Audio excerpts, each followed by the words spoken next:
বন্ধুরা, আমরা সকলে চাই এমন একটি আইডিয়া তৈরি করতে যার মাধ্যমে কোটি কোটি টাকা ইনকাম করা যায়।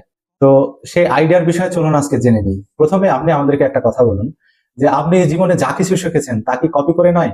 প্রথমে আপনাকে কথা বলা শিখিয়েছে আপনার বাড়ির লোকজন। আপনি তো আপনার বাড়ির লোকজনকে কপি করেই কথা বলা শিখেছেন।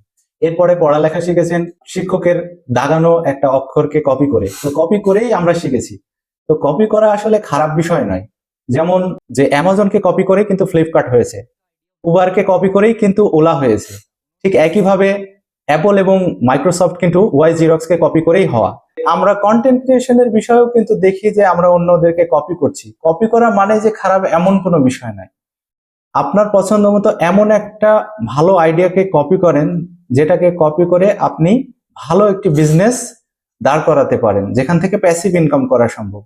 তবে আপনি একটু খেয়াল রাখবেন যেন তরিকাটা আপনারই হয়। এক্সিকিউশন আর আইডিয়াটা আপনি নিজে ক্রিয়েট করার চেষ্টা করবেন, তাকে কপি করে। বিজয়ীরা ভিন্ন কিছু করে না, তারা একই কাজ ভিন্নভাবে করে।